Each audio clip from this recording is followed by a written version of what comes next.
வணக்கம் Rudra astro TV channel நேர்களே, நான் உங்கள் அன்பான சயின்டிபிக் வேதிக் அஸ்ட்ராலஜர் அஸ்ட்ரோ அரஞ்சி பேசுகிறேன்.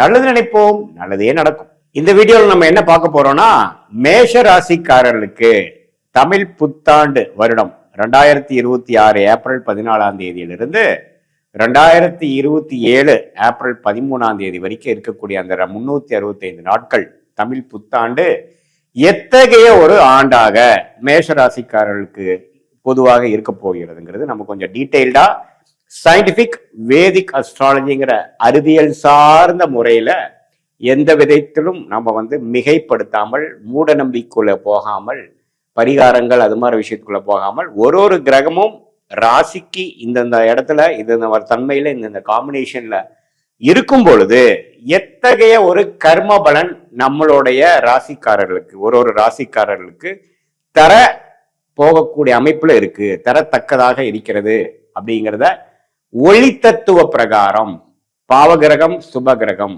நல்ல கர்மாவை கொடுக்கக்கூடிய சுபகிரகம், தீய கர்மாவை கொடுக்கக்கூடிய பாவகிரகம், அந்த பாவகிரகமே சுபகிரகத்தின் தாக்கம் பெறும் பொழுது வேற மாதிரி நல்ல பலன்கள் கொடுக்கக்கூடிய அமைப்புகள், அது மாதிரி நிறைய இந்திய வேத ஜோதிடத்துல எப்படி ஒரு தனி மனிதனோட கர்மா செயல்பட போகிறது அப்படிங்கிறத நம்ம துல்லியமா இந்த வீடியோல மேஷராசிக்காரர்களுக்கு தமிழ் புத்தாண்டு எப்படின்னு பார்க்க போறோம்.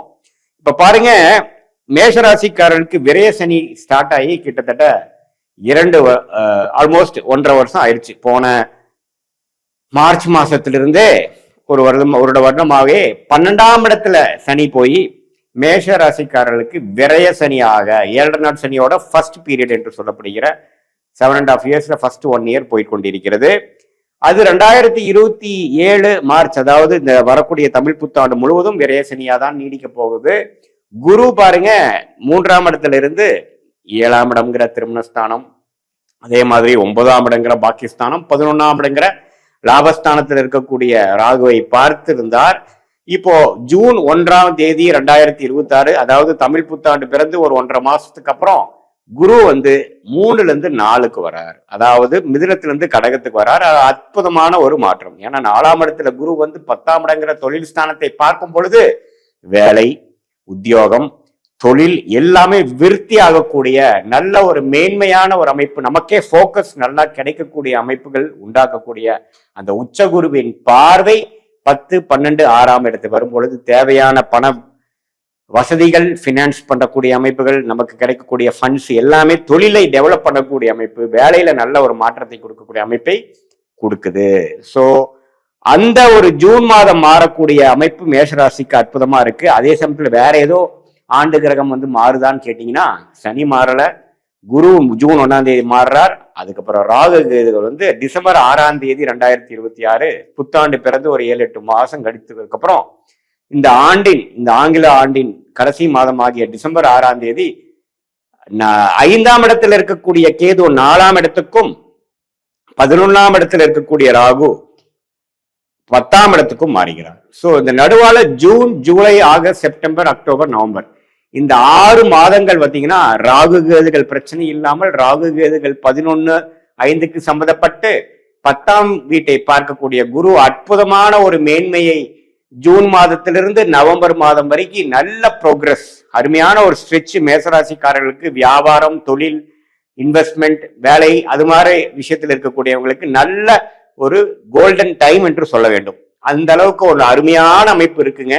அதை நல்லா யூஸ் பண்ணிக்கங்க. அதுக்கப்புறம் டிசம்பருக்கு அப்புறம் என்ன சாமி ஆகும் அப்படின்னா, டிசம்பருக்கு அப்புறம் ராகு 10க்கு வர்றதுனால சில பிரச்சனைகள், சில சேஞ்சஸ், சில அப்டக்கிள்ஸ் அப்படிங்கிற மாதிரி சில விஷயங்கள் கொடுப்பார்.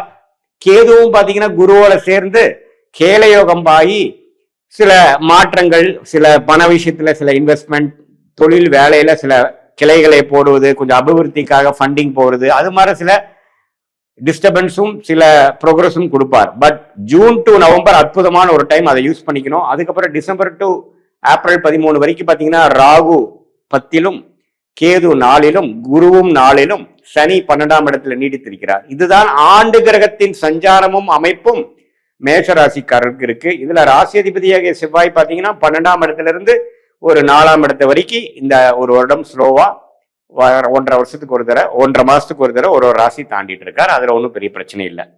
ஸோ இதுல நல்ல விஷயம் என்னன்னா, ராசி அதிபதி வந்து ராகுவோட சேர போறது இல்ல, ராசி அதிபதி வந்து சனியோட சேர போறது இல்ல. தமிழ் புத்தாண்டு ஆரம்பிக்கிறப்பதான் ஒரு மாசம் செவ்வாயும் சனியும் சேர்ந்திருப்பாங்க. அந்த ஜூன் மாதத்துக்கு அப்புறம் மேஷராசிக்காரர்களுக்கு ஏப்ரல் மே சுமாரான டைம் தான். ஜூன்ல இருந்து நவம்பர் வரைக்கும் உங்களுக்கு சாதகமான ஆண்டு கிரகத்தின் சஞ்சாரமும் இருக்கிறது, மாத கிரகத்தின் சஞ்சாரமும் இருக்கிறது. ஸோ ஜூன்ல இருந்து நவம்பர் வரைக்கும் தொழில் மேன்மை, வேலை ப்ரமோஷன், நல்ல வேலை மாற்றம், வேலை இல்லாதவங்களுக்கு வேலை கிடைக்கிறது, தொழில் என்ன பண்ணணும்னு தெரியாம இருக்கிறவங்களுக்கு ஒரு லைன் போடுறது, ஒரு ஸ்டார்டிங் பாயிண்ட் போய் ஒரு எக்ஸ்பர்டைஸ், ஒரு ட்ராக் ரெக்கார்ட் ஜென்ரேட் பண்றதுங்கிற மாதிரி ஒரு அற்புதமான அமைப்புகளை கொடுக்கக்கூடிய ஒரு பொன்னான ஒரு வருடமாக இந்த தமிழ் புத்தாண்டு 2026 ஏப்ரல் 14 சித்திரை 1 பிறக்கக்கூடிய அந்த அமைப்பு விரய சனியிலேயே மேஷராசிக்காரர்கள் இருந்து அந்த புத்தாண்டு ஆரம்பித்தாலும் சுப விரயங்களாக தான் இருக்குமே ஒழிய அசுப விரயங்களாக, தவறான விரயங்களாக இல்லாமல் ஒரு வாழ்க்கையில முன்னேறுவதற்காக, வாழ்க்கையில் வசதிப்படுத்துவதற்காக, சில முன்னேற்றத்தை நோக்கி போகக்கூடிய ஒரு அற்புதமான ஒரு middle period of June to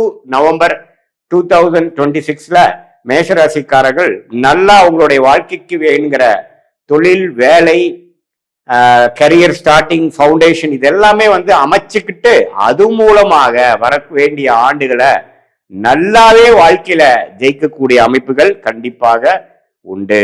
இது பாத்தீங்கன்னா இது ஒரு பொதுவான ஒரு ஆண்டு கிரகம், மாத கிரகத்தை வைத்து நம்ம சொல்லக்கூடிய ஒரு அமைப்பை ஒழிய உங்களுடைய ஜென்ம ஜாதகத்தில் பிறந்த தேதி, பிறந்த நேரம், பிறந்த ஊர்ல என்னென்ன மாற ஒரு அமைப்பு வருது, அதாவது எந்த ஜாதகத்துல நீங்க என்ன லக்னத்துல பிறந்தீங்க, மேஷ ராசியில நீங்க வந்து அஸ்வினி நட்சத்திரமா அல்லது பரணி நட்சத்திரமா அல்லது கிருத்திகை நட்சத்திரம் முதல் பாதமா, என்ன லக்னம், லக்னாதிபதி எப்படி இருக்கிறார், என்ன தசாபுக்திகள் போய் கொண்டிருக்கிறது, அந்த லக்னா நாதன் எப்படி இருக்கிறார், லக்னாதிபதியோட உச்சம், நீச்சம், பகை, அதே மாதிரி திக்பலம், திக்பலம், அதெல்லாம் பலம்ல எப்படி இருக்கு, என்ன மாதிரி தசாபுக்திகள் போய் கொண்டிருக்கிறது, நடக்கக்கூடிய தசை வந்து உங்களுடைய லக்னத்துக்கு யோகமான தசையா, தசை புக்தி எப்படி போயிட்டு இருக்கு, எப்போ அந்த தசை முடியுது, அடுத்தது நம்ம வாழ்க்கையில வந்து எது மாதிரி ஒரு பாதையை நோக்கி நம்ம செல்ல போகிறோம், நம்மளோட திருமண வாழ்க்கை எப்படி போக போகிறது, நம்மளுடைய ஹெல்த் எப்படி ஆக போகிறது, நம்மளுடைய வெளிநாடு பயணங்கள், மாற்றங்கள், உள்நாடா வெளிநாடா, அரசு உத்தியோகமா, பிரைவேட் செக்டாரா, தொழிலா, எது மாதிரியான துறை வந்து நமக்கு கரெக்டா வருது, எந்த கிரகம் நமக்கு யோகமா இருந்து எந்த மாதிரி டொமைன்ல நாம வந்து நம்மளோட குழந்தைகளை படிக்க வைத்தா அதுல வந்து சிறப்பா அவங்க ஜெயிக்கக்கூடிய அமைப்புகள் இருக்கு, அவங்களுக்கு வந்து நம்ம அப்பாவின் தொழில் வரப்போ மாதிரி இருக்கா, அல்லது அவங்க புது லைன் போடுவாங்களா, அவங்களுக்கு வந்து வெளிநாடு யோகங்களா, அல்லது உள்நாட்டுல அரசு உத்தியோகமா, அல்லது இதுல வந்து அவங்களே ஓனா பிசினஸ் பண்ணக்கூடிய அமைப்பு இருக்கா, எது மாதிரி தன்மைகள் வந்து அவங்க ஜாதகத்தில் இருக்குங்கிறது லக்னத்தை பொறுத்துதான் தசாபுக்திகள் பார்க்கணுமே ஒழிய ராசியை வைத்து தசாபுக்திகள் பார்க்காமல் ராசியை வச்சு இந்த கோச்சார் அமைப்பாகிய ராகு கேது பயிற்சி, குரு பயிற்சி, சனி பயிற்சியை பார்த்து இது ரெண்டையுமே நம்ம இப்ப பேசின கோச்சார் அமைப்பையும் தசாபுக்தியில் உங்க ஜாதகத்திலிருந்து வரக்கூடிய தசாபுக்தியிலும் ஒருங்கிணைத்து பார்க்கும் பொழுது துல்லியமான பலன்கள், எப்படி உங்க வாழ்க்கை பாதை அடுத்தது லெவலில் போக போகுது அப்படிங்கிறதுலாம் துல்லியமா தெரிந்து அதுக்கு தகுந்த திட்டங்களை கரெக்டா தீட்டி தேவையில்லாத விரயங்கள், தேவையில்லாத சமய விரயங்கள், பண விரயங்களாம் தவிர்த்து வாழ்க்கையில் எளிதில் வெற்றி பெற முடியும். சயின்டிபிக் வேதிக் அஸ்ட்ராலஜி முறை மூலமாக நீங்கள் நல்லாவே வாழ்க்கையில வந்து பெனிஃபிட் அடைந்து கிளாரிட்டியோட வாழ்க்கையில் வெற்றி பெற முடியும் என்று சொல்ல விரும்புகிறேன். மீண்டும் மற்றொரு காணொலியில் சந்திப்போம்.